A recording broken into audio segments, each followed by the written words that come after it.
अस्सलाम वालेकुम। कैसे हैं आप सब? उम्मीद करती हूँ कि अल्लाह के फजल और करम से आप लोग खैरियत से होंगे, खुशबश होंगे, ठीक ठाक होंगे, झामी रहिए, खुश रहिए, आबाद रहिए, हंसते रहिए, मुस्कुराते रहिए। अमीन सुम्मा अमीन।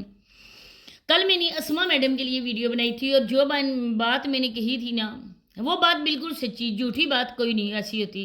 लेकिन आप लोगों के कुछ कमेंट्स थे, कुछ लोगों के जो इन जैसी लोगों का साथ दे रहे हैं, जो इन जैसी लोगों के गुनाहों में बराबर के शरीक हैं। कुछ ऐसे कमेंट्स आए जिनका मुझे ज़रा बराबर भी फ़र्क नहीं पड़ा, क्योंकि मैंने आप लोगों की जो औकात थी ना वहीं तक आप लोगों को मैंने बेच दिया। अब आप आगे देखें मेरी उस वीडियो में आप लोग कहाँ हैं, मेरे उस चैनल पे हैं या आप लोग अपनी जगह पे वापस चले गए। मैंने जो भी बात की थी मैंने उसके खिलाफ कोई ऐसी मनगढ़ंत बात नहीं की थी, बल्कि जिस सिस्टर ने भी मुझे मैसेज किए थे, कमेंट किए थे, आप लोगों ने उसका कमेंट भी रीड कर लिया होगा। आज की वीडियो उन लोगों के लिए जवाब है जिनको कल बहुत ज़्यादा मिर्ची लग रही थी। मिर्ची तो उस औरत को लगनी चाहिए ना जिसने आप लोगों को आपकी औकात याद करवाई है। आप लोग उस पे जाके गुस्सा करें जिसने कभी आप लोगों को इस काबिल ही नहीं समझा कि आप लोगों को वो असल बात बता सके। ये आप लोग ही हैं जो उसके गुनाहों में बराबर के शरीक हैं और उसके साथ मिलकर आप लोग दूसरों के लिए इस तरह की बातें करते हैं। मुझे बताएं कि मैं किस वजह से जेलस हूँ इस औरत से? क्या इसमें ऐसा है कि मैं उससे जेलस होंगी? मैं जो भी हूं ना, मैं अगर वीडियो बना रही हूँ, वॉइस ओवर कर रही हूँ, लेकिन मैं बैक कैमरा हूँ। मैं उसकी तरह यहाँ पे बेपर्दगी नहीं फैला रही हूँ। मैं यहाँ पर अपने सर से दुपट्टा उतार कर मर्दों को अपना दर्शन नहीं करवा रही हूँ। ये वो हैं हमारे पाकिस्तान की गंदी मछलियाँ जिन्होंने अपने साथ साथ सब औरतों को दागदार कर दिया है। तो आज मैं आप लोगों को बताऊंगी इसके शोहर के बारे में, जो आप लोगों ने कल मुझसे पूछा है, और तसल्ली बख्श जवाब देने की मैं कोशिश करूंगी। आगे आप लोगों की मर्जी, मेरी बात से आप लोग इत्तेफाक करें या ना करें, इससे मुझे ज़रा बराबर फ़र्क नहीं पड़ता है। अब लग आप खुद इस चीज़ के मानने वाले हैं कि वाकई जो बंदा यूरोप जाता है, यूरोप की कंट्री में यूके जाता है, वो अगर स्टडी के लिए जाए तो अब स्टडी के लिए भी किसी को वहाँ पे दाखिल भी नहीं होने देते। जो स्टडी के लिए गए उन्होंने अपने लिमिट पूरी करके वापस अपने अपने कंट्रीज़ वापस जाना है। कोई पाकिस्तान से गया है, उसकी तालीम मुकम्मल हो गई है, उसने मज़ीद वहाँ पर स्टे नहीं करनी है, नहीं उसको करने देना है, वो बंदा वापस। जो वर्क परमिट पे पहले गया था, अब तो वर्क परमिट भी बंद है। वर्क परमिट के लिए जो गया था 5 ईयर्स का होता है उधर स्टे, 5 साल पूरे करने के बाद वो वापस। अब जो बंदा है वहाँ पर पासपोर्ट वगैरह करवाता है कि उसका 5 साल, जिस तरह से कोई औरत यूके जाती है उसका शोहर उसको वहाँ पर बुलाता है, या जिसकी बीवी है वो अपने शोहर को बुलाती है। अब जो उधर उनकी वजह से वो यूरोप जाते हैं तो उनके लिए ना 10 साल का हो गया, पहले 5 साल का था, अब 10 साल का हो गया। इसके बाद उनको ब्रिटिश पासपोर्ट मिलेगा। इतना ज़्यादा वहाँ पर हो गया, कानून सख्त हो गया, जो यूके के रहने वाले हैं वो बेहतर तौर पर समझ सकते हैं। अब इसका जो शोहर गया था वो भी वाइफ के थ्रू ही गया था। उसकी वाइफ शादी करके इसको लेकर गई थी। इसकी 2 बेटियां हैं, ये भी अच्छी खासी एज का है। और कुछ मेरी बहनों ने मुझे ये कहा था कि आप कैसे कह सकती हैं कि जो MSc लड़की होती है ना उसकी एज 25 ईयर्स होती है, मतलब कि 25 साल।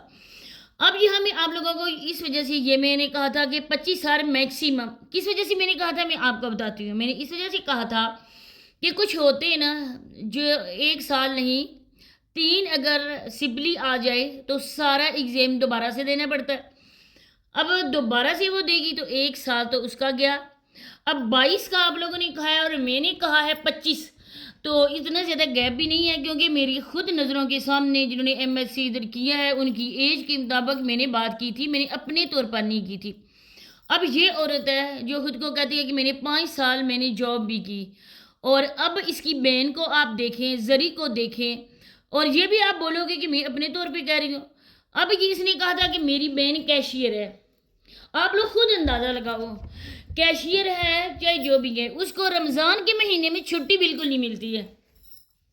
कोई भी ऐसा बैंक में जॉब करने वाला है, क्योंकि ये महीना जो होता है ना, ज़कात वगैरह बैंक से लोग पास करते हैं लोगों को, اب کچھ لوگ ہوتے ہیں نا جو کہتے ہیں نا کہ بینک سے کے تھرو نہیں جانے چاہیے، ہماری زکوٰۃ ہمارے جو بھی صدقات ہم لوگ خود دیں گے، آپ لوگ ہمیں اپنے ہاتھوں میں دیں۔ اب اس کا جو ہوتا ہے اسٹاف، ان کو بالکل چھٹی بھی نہیں ہوتی ہے، کیونکہ ان دنوں میں جو کام ہے نا وہ بڑھ جاتا ہے۔ ہاں، رمضان کی وجہ سے جلدی اسٹاف کو چھٹی ہو جاتی ہے۔ اب اس کی بینس نے کہا تھا کہ زری تو اس وجہ سے ہے کہ اس کو چھٹی ہے، وہ منیجر لگی ہوئی ہے کیشیئر، اور اس کو ابھی رمضان کے مہینے میں چھٹی ہے، کوئی چھٹی وٹی نہیں ہے۔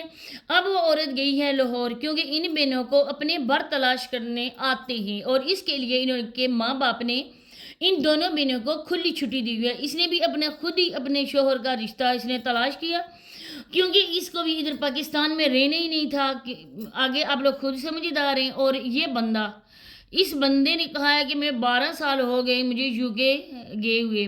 اب ہو سکتا ہے میں کچھ بھول گئی ہوں، تو آپ لوگوں نے مجھ سے بہتر ہی شاید ان کی ویڈیوز کو سنا ہوگا۔ 12 سال ہو گئے یو کے گئے ہوئے۔ اس نے یہ نہیں بتایا کہ میں یو کے کیسے گیا تھا۔ یو کے ایسے تو کوئی جا ہی نہیں سکتا ہے۔ میں آپ لوگ اس طرح بیٹھے بٹھائے تو یو کے، یورپ کسی بھی کنٹری میں نہیں جا سکتے جب تک کوئی ہمارا پارٹنر ادھر ہے، اس نے ہمیں ادھر بلایا ہے، ہم اس کی وجہ سے گئے اپنے لائف پارٹنر کی وجہ سے، یا ہم کوئی جاب ایسی ہے گورنمنٹ کی جاب ہے، یا کوئی بھی ہے ہمارے بینک کے تھرو کسی جگہ سے ہمارا ٹرانسفر ہو گیا ہے، وہ بھی لمیٹڈ ہوتا ہے۔ جب ہم لوگ وہاں پر پرماننٹلی قیام کرتے ہیں، تب ہم لوگ جہاں سے پرماننٹلی مطلب قانون کی وجہ سے ہی ہم ادھر جاتے ہیں۔ اب یہ بندہ 12 سال ادھر ہو گئے، 12 سال، اور 12 سال میں انہوں نے اس کو نکالا بھی نہیں ہے۔ اگر یہ ورک پرمٹ کے لیے گیا تھا، یہ وزٹ کے لیے گیا تھا، یہ اسٹڈی کے لیے گیا تھا، یا کسی بھی اور چیز کے لیے، اس کو انہوں نے وہاں سے نکالا نہیں ہے۔ یہ مستقل ادھر جاب بھی کر رہا ہے۔ تو اس میں سے یہی بات ہے کہ اس کی وائف ادھر لے کر گئی تھی، کیونکہ یہ کشمیر اور میرپور وغیرہ کے لوگ کافی زیادہ یو کے میں، اور میرپور کے لوگوں کا تو ادھر باقاعدہ سے ایک ٹون بھی ہے۔ اب ہم لوگ خود سمجھدار ہیں، جب اس کی بیوی ادھر لے کر گئی اور بیوی اس کے ساتھ رہی ہی نہیں، اس کی 2 بیٹیاں تھیں، اور اس کے بعد اس کو ڈائیورس ہو گئی، اور اس کے بعد اس نے اس میڈم سے شادی کی۔ اگر اس نے اپنی بیوی کو طلاق ادھر دی، تب یہ بندہ اپنی وائف کو لے کے جا سکتا ہے۔ اگر اس کی عورت نے علیحدگی اختیار کر لی اور ابھی بھی وہ اس کی بیوی ہے، یا اس نے لکھ کر نہیں دیا، اجازت اس کو نہیں دی کہ یہ اپنی بیوی کو بلا سکتا ہے، 1 سال سے تو زیادہ عرصہ ہو گئے، اور اب تو بہت ہی جلدی کام بھی ادھر کا ہو جاتا ہے، مطلب وائف ہسبینڈ وغیرہ کا۔ تو ابھی تک اس کا ویزا کیوں نہیں لگا ہے؟ یہ ابھی کیوں نہیں ادھر جا رہی ہے؟ یہ باتیں سوچنے کی باتیں اور سمجھنے کی باتیں، اور آپ لوگوں کے سروں سے یہ باتیں گزر جاتی ہیں۔ میری کسی سے کوئی دشمنی نہیں ہے، میں ان لوگوں کے کرتوت دیکھتی ہوں۔ آپ لوگ خود اس عورت کے کرتوت دیکھیں۔ یہ عورت ایک شو آف قسم کی ہے۔ پہلے تو دوپٹہ سر پہ ہوتا تھا، لوگوں کو یہ کہتی تھی میں بہت ہی اچھی ہوں، میں بہت پردے دار ہوں۔ آپ لوگوں کے سامنے وہ پردہ تو غائب ہو گیا، دوپٹہ سر سے اتر گیا۔ دوسری بات، اب اتنے اچھے سسرال والے ہیں، انہوں نے فری ہینڈ اس کو دیا ہوا ہے، یہ جو مرضی کرے، جو بھی کرتی ہے اس کو کوئی منع نہیں کرتا ہے۔ اتنے اچھے سسرال والے اس کو ملے، تو اس کا بھی حق بنتا ہے ان کی قدر کرنا۔ لیکن اس عورت نے بار بار پنجاب کی رٹ لگائی ہوتی ہے۔ ماں باپ ہیں جہاں بھی ہوتے ہیں، کتنے دور بھی ہوتے ہیں، لیکن بیٹیوں کی قسمت جہاں پہ لکھی جاتی ہے وہ ادھر ہی رہتی ہیں۔ یہ بار بار کہتی ہے ہمارے پنجاب میں ایسا تھا، امی ابو کے گھر میں ایسی تھی۔ اب جب یہ عورت ایسی باتیں کرے گی، جب اس کا دل ہی اپنے سسرال میں نہیں لگے گا، تو اس کی سسرال والوں کا دل بھی ٹوٹے گا۔ ان لوگوں کے دل میں بھی یہ خیال آئے گا ہم تو اس کو بیٹی سے بڑھ کر رہے ہیں، لیکن یہ ابھی بھی اپنے ماں باپ کو یاد کرتی ہے۔ اس شاید ہم سے کوئی کمی ہو گئی ہے۔ یہی چھوٹی چھوٹی باتیں ہوتی ہیں نا جو دل میں بہت بڑا زہر بھرتی ہیں۔ لیکن اس عورت کو تو بس کوئی چیز کی ہے ہی نہیں، کسی چیز کا پیسہ کمانا ہے۔ ماں سے بدتمیزی یہ عورت کرتی ہے، جب ماں کی یہ اس طرح سے انسلٹ کر سکتی ہے تو ساس اور سسر اس کے لیے تو کوئی معنی نہیں رکھتے۔ آپ لوگوں کے سامنے اس کی باتیں، آپ لوگوں کے سامنے اس کے کرتوت ہیں، تو مجھے آ کے آپ لوگ کہتے ہیں۔ اسی کے ساتھ اجازت چاہتی ہوں، اللہ حافظ۔